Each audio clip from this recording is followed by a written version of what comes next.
Olá, seja bem-vindo ao programa Com a Palavra, transmissão ao vivo pela TV Câmara, canal 21, que é o digital, e o 25, que é o analógico, e também pela internet, camar.sp.gov.br/TV.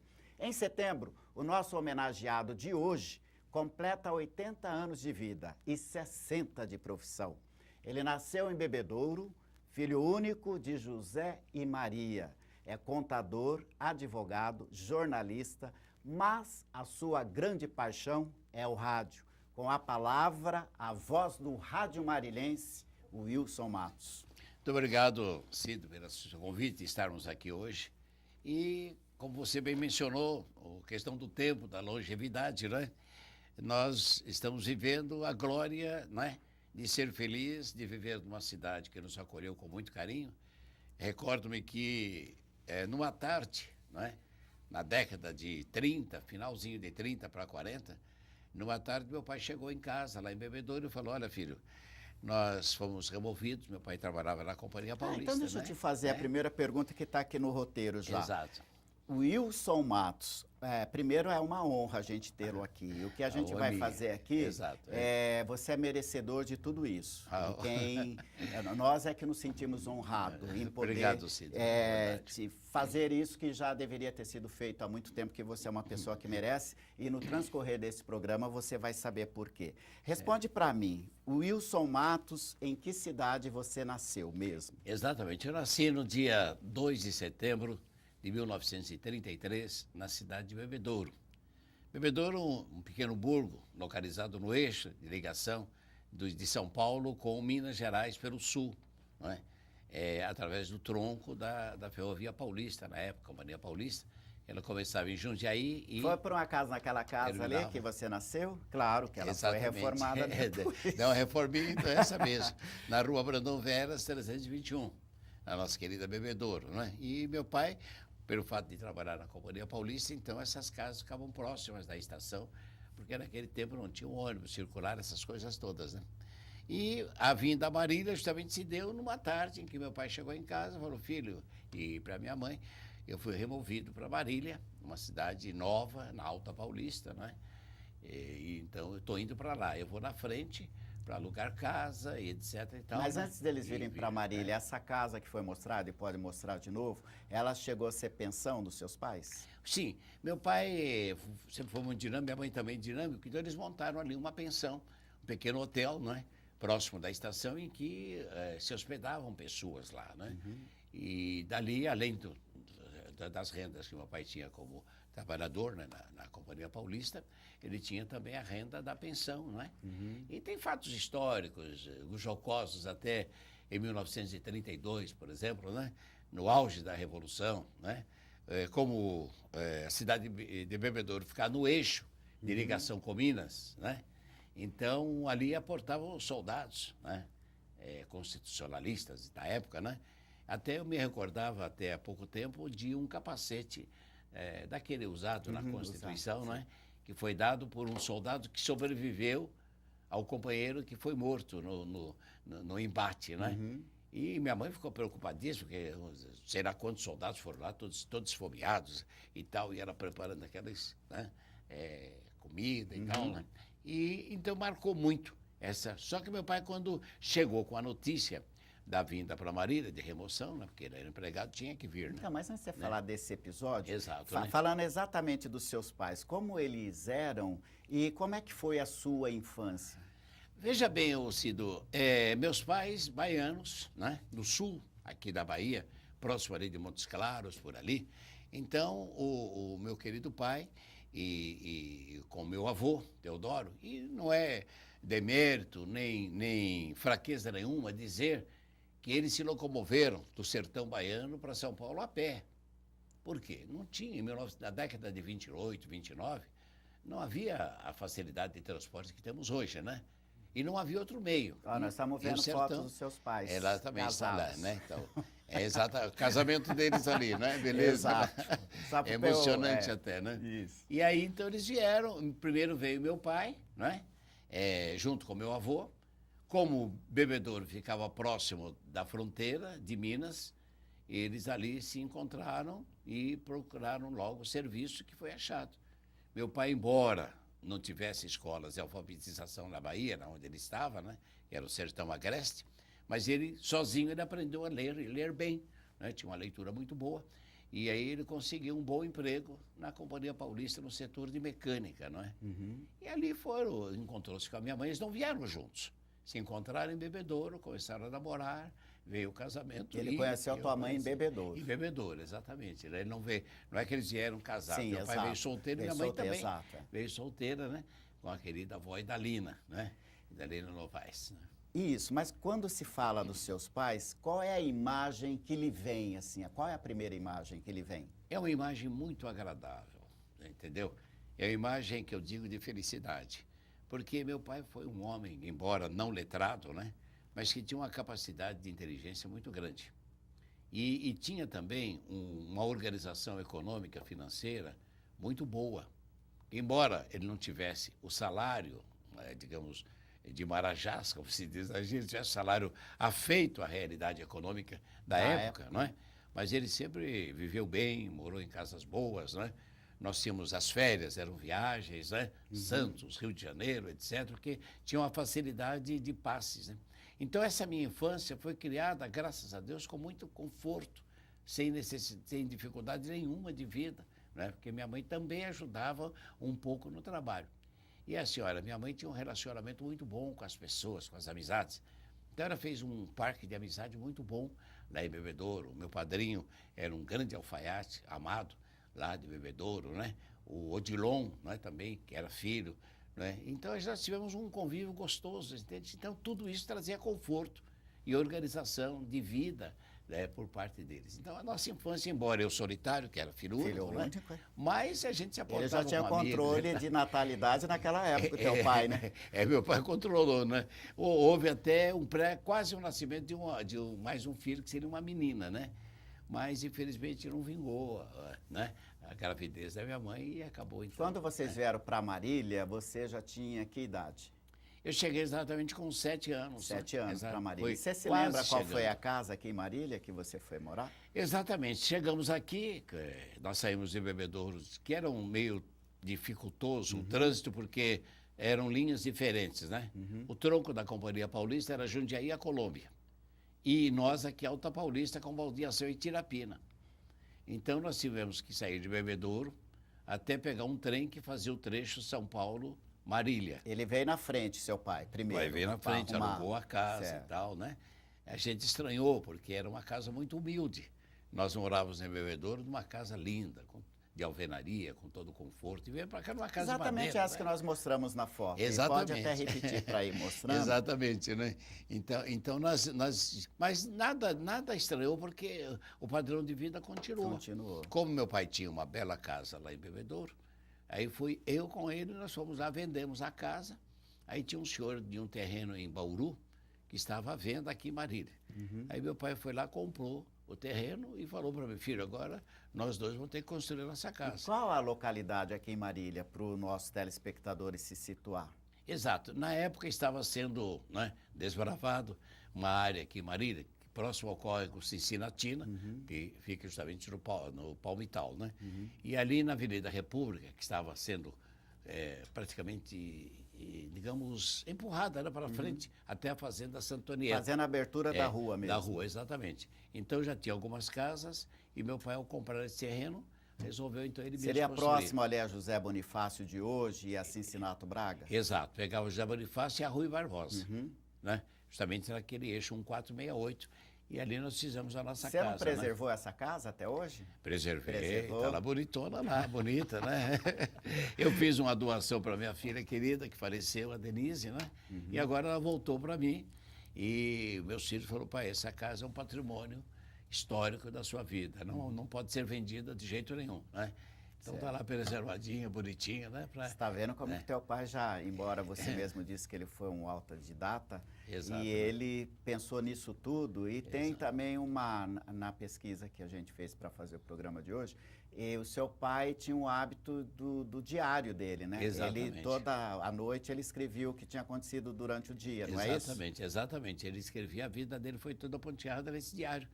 o dia a dia, os momentos inesquecíveis da vida, casamento, nascimento do neto e tal, da neta. Aliás, né? uma letra bonita, Exato. eu tive acesso, muito, muito E foi bom, tudo viu? assim, né? Ele fez isso assim, sozinho, praticamente, que naquele tempo não tinha escolas de alfabetização. E o agreste baiano era muito cruel. Escolas próximas não tinha, né? Mas você vê quando a pessoa tem vontade. Exatamente. Mesmo quando a gente vem para o nosso ano de 2013, que tem uma escola praticamente próxima da casa das pessoas, Exato. e ela não tem esse desejo, essa vontade de ser alfabetizada. E, no entanto, ele fez isso sozinho. Fez sozinho, porque ela não tinha esse apoio escolar, né, das escolas lá no Agreste, né? São Matos, evidentemente, quando você veio para Marília, você já veio com 7 anos, depois você deve ter feito a amizade. Eu vou agora fazer um teste de memória e vou ver se você vai se lembrar. Certo. Na sua opinião, quem teria dito essa fala, abre aspas, Wilson sempre foi um moço quieto e não tenho ideia dele como arruaceiro, alegrão. Não. Sempre ouvia estudando, trabalhando, fecha aspas. Quem que você acha? Só uma dica, foi na época, era uma moçoila, como você disse. Sei. Ó, agora, porque são tantas frases, né, assim, que a Então, gente para te tem, ajudar né? mais ainda, nós vamos colocar uma foto dela ali certinho. no nosso monitor. Vamos ver se você se lembra. É evidente que é a mama, né? Não, essa foi uma moça que disse isso. Sim, show. Da época ela era sua. Aliás, você não saía da casa dela e sim, nem ela exatamente. da sua casa. A Marinita, né? Exato, né? E depois, quando eu fiz a pesquisa, é ela mesma. O nome dessa moça que está aí, que vocês estão vendo na tela, o nome dela completo é Marina Pisa Sampaio Góes, Exatamente. carinhosamente chamada de... Marinita. Eu achava, pelo relacionamento que vocês tinham na adolescência, tudo, né? Que você, e ela gostava tanto de você, não saía da sua casa, nem você da dela, Exato, né? que você fosse namorar. Acho que seria porque ela disse exatamente isso, que você era uma pessoa quieta, não era arruaceiro, que era o termo utilizado da época, não era alegrão, muito pelo contrário, mas ela sempre via você estudando e trabalhando. Foi assim mesmo? Exatamente. A Marinita, que aliás a gente recorda com muita emoção até, né? É que a Marinita a gente se via mais como pessoa amiga, você entende, Cida? Né? Não houve Era assim... vizinhos também, né? Vizinhos quase E próximos. só para te lembrar, e você me exato, corrige né? se eu estiver errado, não foi também os pais dela que deu um suporte para o seu pai quando veio, que ficou na casa, inclusive, do pai dela, que deu um suporte assim? Exato. Já fez uma amizade, que aliás, uma amizade que já veio de bebedouros, porque eles também eram de bebedouros, não é isso? Exatamente. O que ocorreu na época é que minha mãe, que também tinha uma capacidade assim intelectual muito boa, né? Ela relacionamento muito grande que ela tinha com pessoas, né? E ela então se aproximou da dona Marina Pisa Sampaio Góes e do seu João.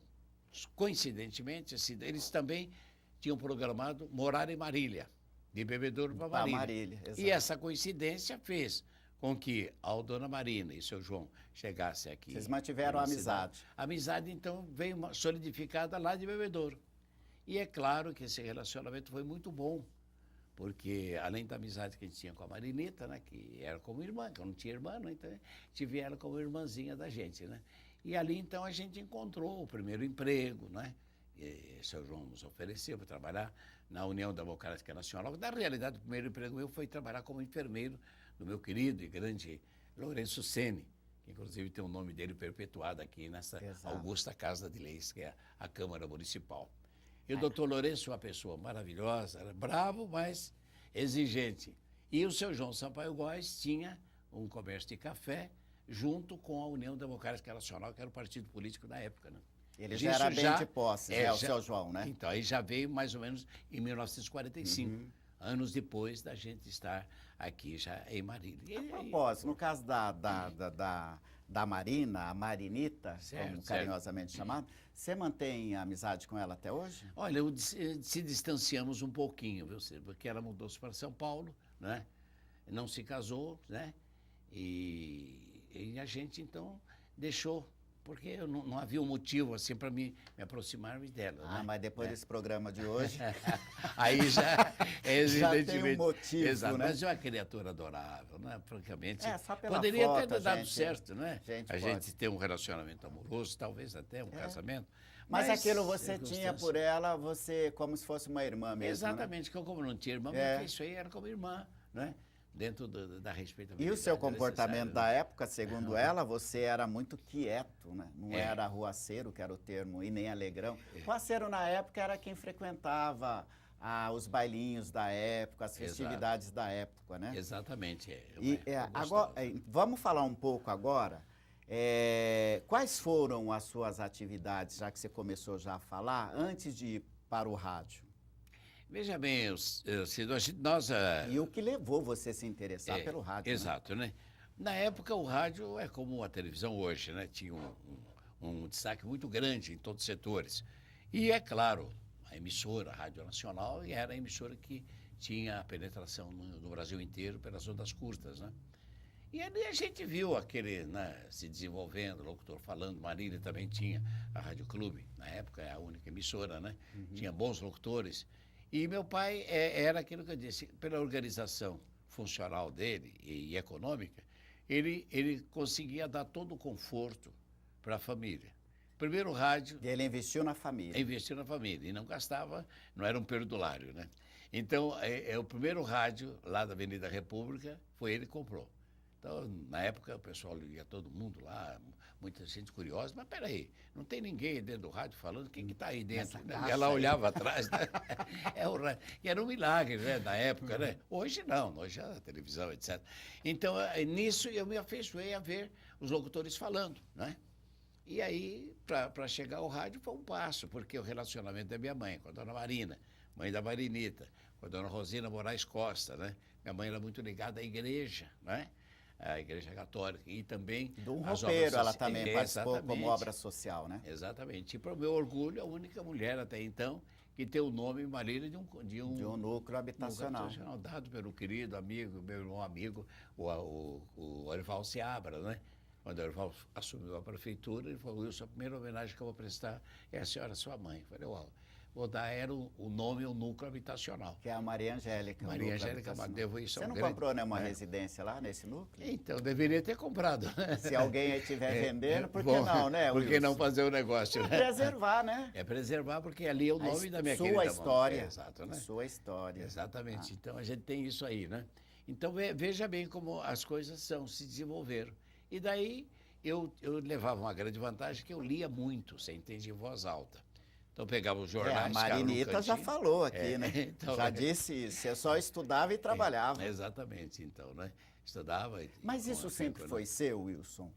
Ou era o seu pai que exigia isso? Que você estudasse e trabalhasse? Não. Ou Na foi época, natural seu? Foi natural, né? Natural porque na época os cursos noturnos ensejavam a gente durante o dia, trabalhar. Então, como eu disse a você, trabalhei com o Dr. Lourenço Sene, Isso. grande, que me incentivou, um homem sério. Começou com ele. Exato. Como sério, enfermeiro? exigente. Como enfermeiro dele, né? Eu tomava conta. Era né? particular, assim. Seria como um cuidador hoje, o termo que estão se usando. Exato, está se usando, Tá. né? Então, ali, a aplicação de injeções, essas coisas que dava para a gente fazer dentro das limitações, né? Então, Esse foi o seu primeiro o primeiro emprego dele, trabalho né? seu. Exatamente. E depois daí você falou da UDN. Aí, posteriormente, como havia uma amizade muito grande da minha mãe com a dona Marina, e o senhor João Sampaio Góes ele faz comprador de café para exportação, ele me chamou, falou, Wilson, vem trabalhar comigo, que aqui eu tenho o Dr. Tony, né, Guimarães Tony, e tenho o UDN, com o senhor Edmundo Lopes. Então, ali começamos a trabalhar. Então, eu participava com o seu João, com o Dr. Tony, fórum, às vezes levar com uma petição, etc. e tal, né? E, em seguida, com a UDN também, que a gente ajudava na questão eleitoral. Foi daí que você se interessou porque a sua primeira formatura foi de contador, né? Exato, me formei, na época, técnico em contabilidade. De contabilidade. Né? Foi exatamente por esse manuseio com café, exportação, Exatamente. contabilidade te atraiu? Exatamente, porque na época existiam 2 cursos que eram após ginásio, né? Que era o curso técnico, não é? e um outro curso que eles tinham lá ligados também à área, mas era mais exigente, né? Esse curso médio. Então eu preferi mais fazer técnico de contabilidade, que era o mote da época. Certo. Concurso para o Banco do Brasil, concurso para a Caixa Econômica. Então exigia mais essa parte técnica, né? Certo. Aí você foi para a UDN, aí saiu daí do seu João Sampaio Góes. Não, provavelmente eu não saí, porque era todos juntos, né? Tinha o escritório do seu João, do Dr. Tony e da UDN. Então, trabalhava nos três. A UDN seria, assim, seria uma sede do partido na época? Na época era o partido que vingava, porque era um partido de pessoas que propugnavam pela anticorrupção, né? E como eu estava se emergindo de um governo ditatorial, que foi do Getúlio Vargas, e que terminou com um mundo de escândalos lá, né? Gregório, isso e aquilo, né? Até ele acabou sendo cassado em 45, depois voltou, mas acabou, né, morrendo. Até agora, o último dia 24, completou-se o aniversário de sua morte. Aí, nisso, veja bem, aconteceu que, ao trabalhar na UDN, vieram as campanhas eleitorais. E aí eu já era feito a microfone, quando eu vi o microfone lá do alto-falante, falei, opa, esse é meu, é aqui que eu vou. Falei, senhor João, eu quero falar, mas você é menina, sua voz é muito, muito jovem aí. Falei, não, mas pode deixar que eu dou quando o recado. E eu saía falando aí por cima. Você tinha mais ou menos o quê? 17 anos na época? Na época, mais ou menos em 48, 47, 48. De 33 tinha 15 anos. 15 anos, por aí. Exatamente. Aí eu comecei também a fazer comício para eles, né? O pessoal, né? Cidades, Rosália, por exemplo. Eles arrumaram o microfone entrou na sua vida dessa forma? Dessa forma. Já entrou, na política? Exatamente. Aí a dona Rosina, que era dona da Rádio Clube, ouviu eu falando no alto-falante, falou, Wilson, você tem voz boa, vem para cá que tem uma vaga para você. E no dia 16 de outubro de 1952, eu fui contratado definitivamente na rádio, mas antes eu já fazia calouros e tal, participava dos testes de calouros, né? O seu primeiro programa, vamos dizer, a primeira vez que você foi na Rádio Clube, foi a Ave Maria? Exatamente, tinha a Ave Maria, que é às 6 horas, né? Então a gente fazia parte, assim, não romântica, mas assim, de oração, né? Concentrado ali nas frases de Jesus. Que tem todo a ver com a sua formação da sua família, né? Uma família católica e que você preserva até hoje, né? Você vai às missas até hoje? Sim, claro, vou à missa. Pertenço a 2 instituições. Essa devoção vem de lá também. Exatamente, de lá vem para cá, não é? Recentemente fui convidado para ser zelador do Sagrado Coração de Jesus, né? Mas antes eu já tinha sido convidado para ser também integrante da Associação de São José. Então hoje eu pertenço à associação, aliás, o único homem nas 2 instituições.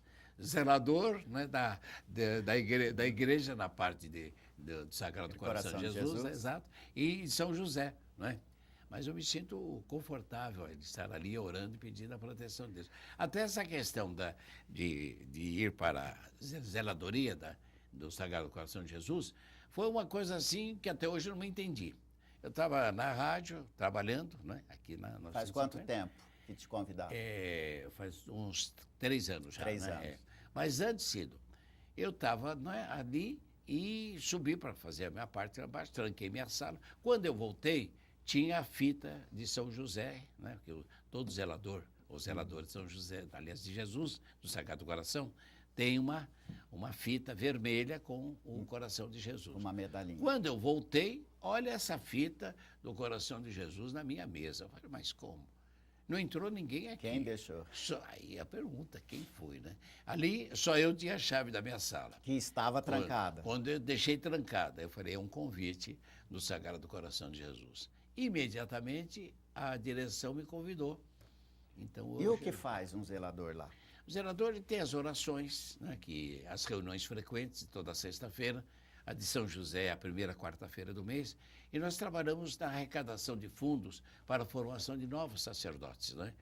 Então, ali, através da reunião, a gente faz um aporte e ajuda aqueles jovens que queiram ser sacerdotes, que queiram ser padres e, às vezes, não têm o dinheiro, né? Coitados, que eles têm que ter a roupa, higiene e etc. Então, nós arrecadamos esse dinheirinho e mandamos lá junto ao seminário para a formação de novos padres. Né? Que bom isso. Exato. Pessoal, agora vamos falar do rádio. Você já contou a sua trajetória, Exato. já falou como que chegou lá. No rádio, quais foram os programas que você apresentou e ainda apresenta? Bom, no rádio nós, na década de 50, né, quando a gente começou, o rádio era muito restrito à música e não tinha ainda reportagens externas, né? Hoje nós temos mil facilidades para isso, mas na época não tinha.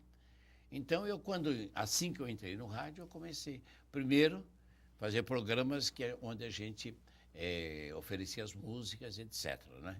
Depois eu inovei, falei, não, vou fazer um programa em que o ouvinte participa diretamente, que eu peça o que quiser, né?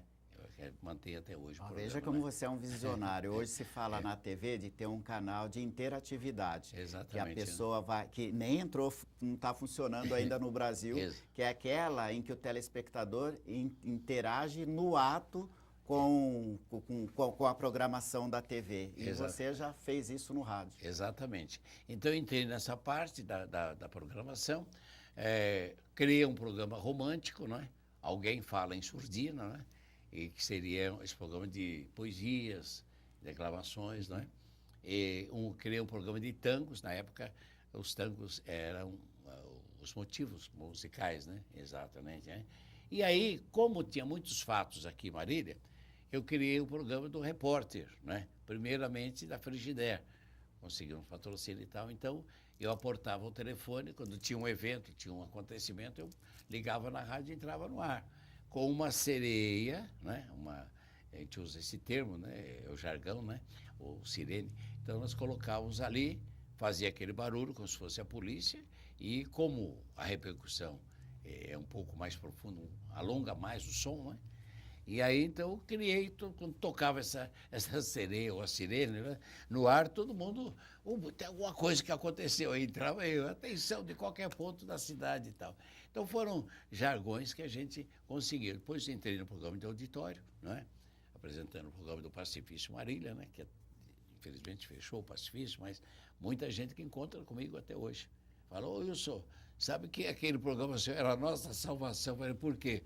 Que minha mãe ficava guardando aquele macarrão, que era o nosso almoço.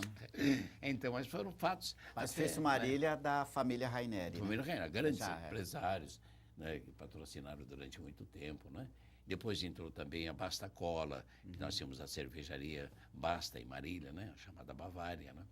Então, foram fatos marcantes aqui que a gente viveu durante todo o período. Depois comecei a apresentar comícios, etc. Então, não, e esse programa que você falou da participação do ouvinte? Qual Sim. era o nome?